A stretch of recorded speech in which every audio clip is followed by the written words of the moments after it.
Lisa's journey is nothing short of inspiring.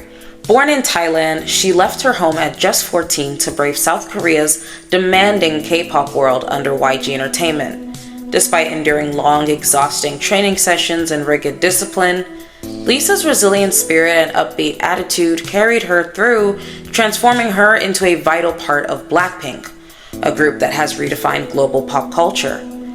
Now 27, Lisa is writing a new chapter in her story. Stepping out as a solo artist, she's set to unveil her debut album, Alter Ego, where she explores a spectrum of musical styles that reflect the different facets of her personality. Alongside this musical reinvention, she's also embraced acting with a debut role in HBO's The White Lotus, showcasing her versatility on screen. Taking control of her destiny, Lisa launched her own management company and inked a deal with RCA Records, underscoring her determination to express her true artistic self. Evolution is a powerful reminder that even in the face of formidable challenges, one can emerge not only victorious but also transformed into a genuine creative force. Recently, she turned heads on the Oscars red carpet. Her red carpet moment is the latest chapter in an already impressive journey alongside her James Bond tribute, which honestly got a lot of mixed reactions, mostly bad. Either way, Lisa made history. Alongside her upcoming performance that she had, she's also been trying to push herself as a solo powerhouse. Debut studio album Alter Ego is a bold project where she delves into different facets of her personality, blending various musical genres to create some kind of unique sound that's truly her own. On top of that, she's stepped into her acting role, becoming a global ambassador for renowned brands like Bulgari and Louis Vuitton. Lisa's evolution isn't just about changing outfits on the red carpet. It's about transforming her entire artistic presence in the Western world and carving out a space where she feels she can truly express every side of herself. The key controversy around Lisa's new hip-hop style boils down to whether she's genuinely channeling the spirit of the genre or simply borrowing its aesthetics. Without due respect. On one hand, many fans and supporters argue that her energetic approach and bold visuals are a sincere tribute to hip-hop culture, a genre she admires and is keen to explore. On the other hand, critics contend that her adoption of specific stylistic elements, often associated with Black culture, plus all of the Black artists that are featured on the album itself, verges on cultural appropriation, suggesting that her portrayal of it may lack authentic, lived experience behind those traditions. The division among fans and industry observers creates a compelling debate. Is Lisa's performance a genuine artistic evolution, or a calculated strategy that dilutes the true essence of hip-hop and the Black space? We're going to be exploring all of this and more, but before we get into it, hi, I'm Naya. I'm an upcoming journalist and I make media analysis content. If you're into that and you want to support me, don't forget to subscribe, and subscribe anyway because you're going to find something you like here one way or another. But without wasting any more time, let's get into the video. Lisa's journey from a young aspirant to a global icon is truly remarkable. Born Pran Priya Manabal in Buriram, Thailand, she later adopted the name Lalisa. At just 14, she made the bold decision to move to South Korea, where she underwent over 5 years of intensive training under YG Entertainment. In August 2016, Lisa debuted as a member of Blackpink, making history as YG Entertainment's first non-ethnically Korean artist. The group's debut single album, Square One, featured hits like Whistle and Boombaya, both of which achieved significant success on the South Korean charts. Pink's innovative blend of catchy melodies and dynamic performances quickly propelled them to international stardom, with Lisa standing out as the main dancer and lead rapper. Lisa's passion for hip-hop and dance has always been evident throughout her career. She has often cited early hip-hop influences that shaped her unique style, seamlessly integrating this rap and dance into Blackpink's performances.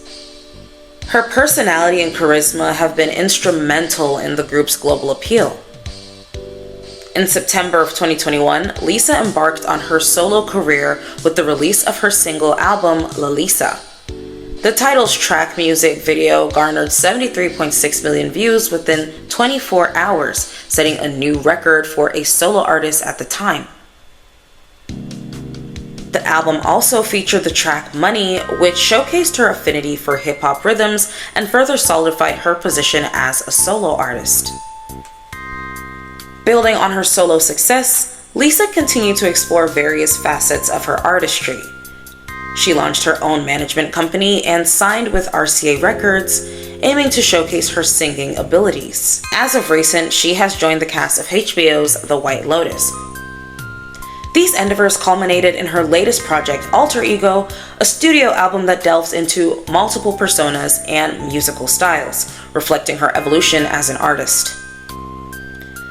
Lisa's journey exemplifies dedication and adaptability, even though it has been a hard one, transitioning from a K-pop trainee to a multifaceted global artist. Her ability to reinvent herself while honoring her roots continues to inspire her fans around the world. Lisa's recent transformation showcases a deliberate shift in her artistic identity, embracing a more hip-hop-centric aesthetic and sound. Her debut solo album, Alter Ego, serves as the cornerstone of this rebranding, introducing 5 distinct personas: Roxy, Kiki, Vixie, Sunny, and Speedy, that each embody different musical styles and facets of her character. K-pop has long embraced elements of Black culture, especially hip-hop, in its music, fashion, and performance style. Many groups incorporate rap verses, urban dance moves, and signature hairstyles like cornrows and braids that originated in African American communities and in African cultures.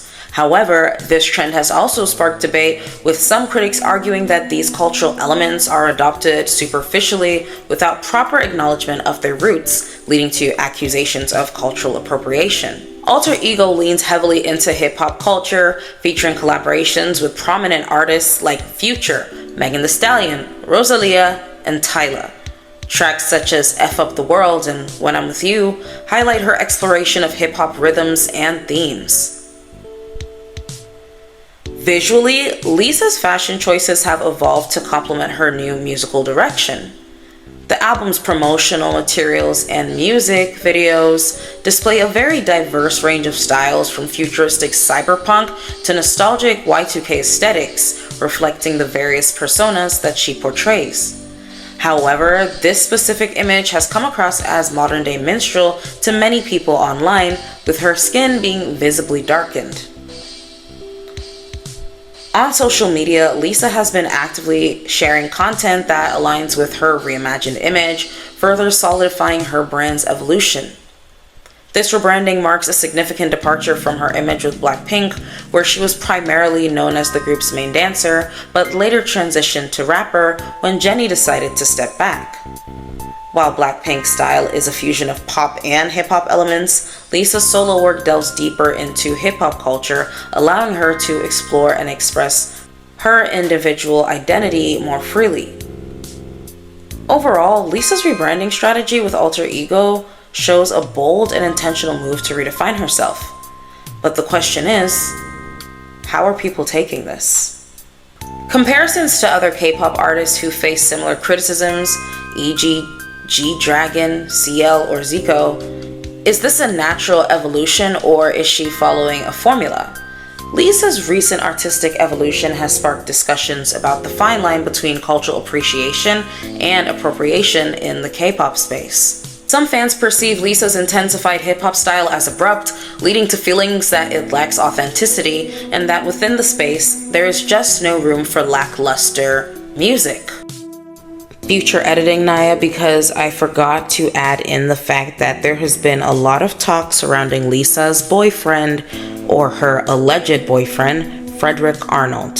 So the K-pop performer and actress was first pictured and rumored with boyfriend Frederick Arnold back in November of 2022 when he attended a Blackpink concert. We all know that she keeps her romantic life private, but people have been saying that she's been linked with this guy. Just in case you don't know, he's the son of a French billionaire, Bernard Arnault, and his wife Helene. Those are his parents. His father, Bernard, is the head of luxury goods conglomerate LVMH and is one of the wealthiest people in the world, with a net worth of over 180 billion per Forbes.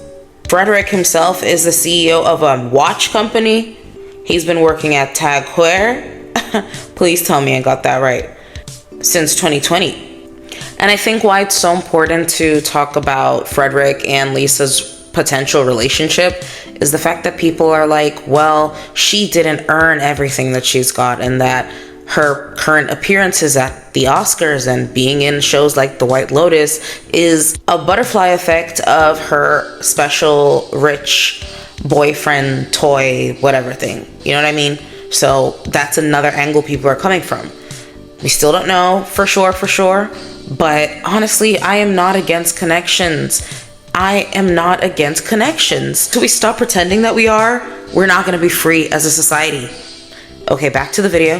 This specific TikToker goes into detail about why they feel that Lisa will not survive the industry. Being a rapper isn't just saying words fast and having a certain aesthetic, right?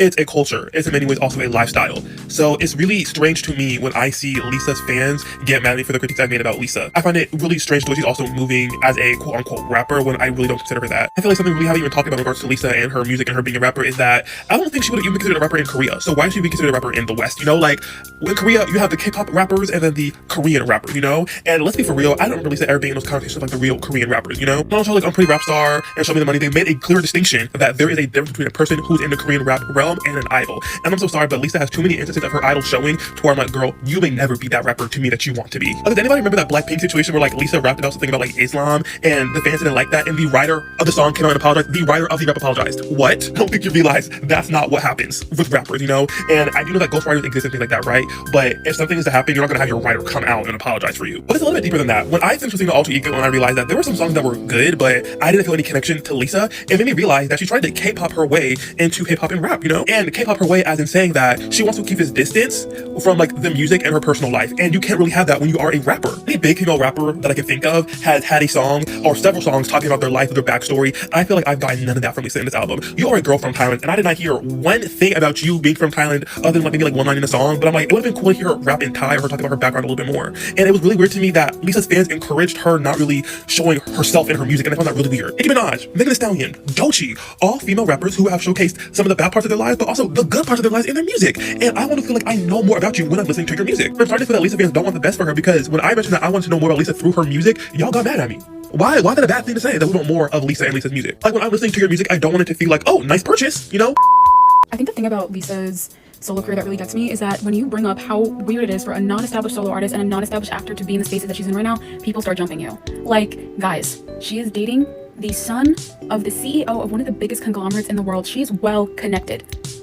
Very well connected. And I need you to understand that popularity in one industry doesn't translate over into another industry.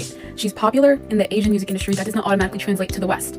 So yes, it is weird for her, as someone who is a non-established artist in the West, a non-established actress in general, but especially in the West, given she's in White Lotus, to be allowed to be on the cover of the Vanity Fair Hollywood issue, to headline the Victoria's Secret fashion show, and to be performing at the Oscars. A solo song, and she's not even a vocalist in her own group. And she has very few songs that showcase her vocal ability because she's not a vocalist and doesn't have too much vocal ability. That is incredibly privileged, and I need you guys to start using your brains, getting off the stan culture train, and realizing that as much as she has become popular in her own right, her popularity does not translate to those opportunities. Not without the help of someone, okay? And that's not even any shade to her, because, you know, use your nepotism, use your connections. I don't care, I support nepotism if it's done right. Has it been done right? No, I don't think so. No.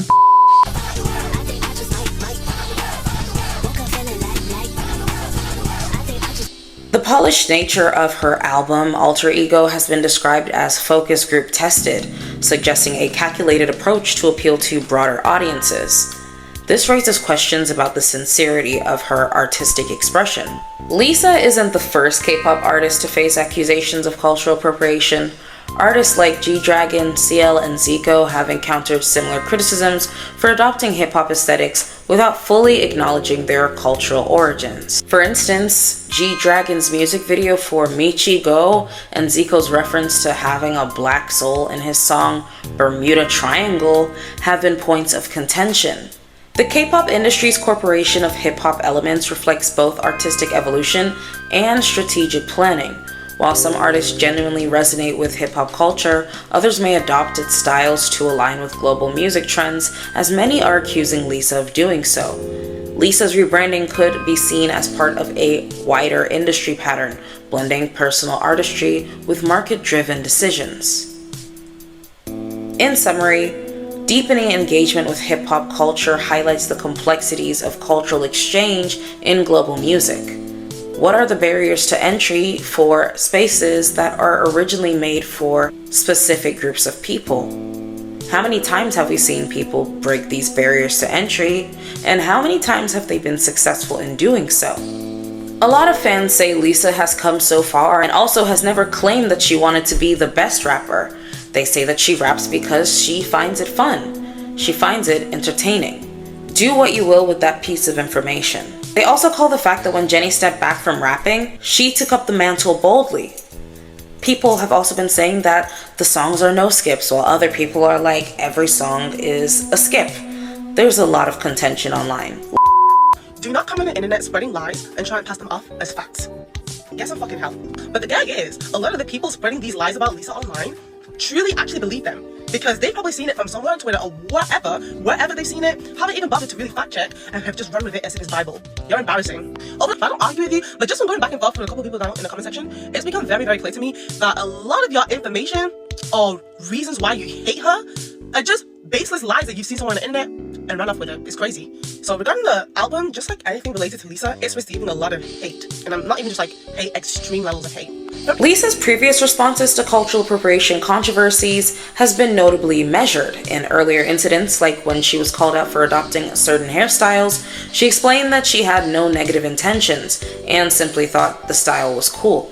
Her brief, somewhat understated apology, however, led some critics to argue that she didn't fully grasp the cultural significance behind the elements that she was borrowing. Interestingly, the reactions to her choices differ sharply by region. Many Korean fans or original K-pop fans tend to be more supportive, often defending her as a product of the dynamic, globally influenced K-pop system where blending diverse cultural styles is common. They view her evolution as a natural artistic progression. In contrast, Western fans or fans that are less exposed to her have been more vocal in their criticisms, with some accusing her of blackfishing and questioning the authenticity of her ability to embrace the hip-hop culture. Ultimately, Lisa's understated response and the polarized fan reactions highlight how complex interplay between cultural exchange and authenticity in today's global music scene can cause anything to tip or fall.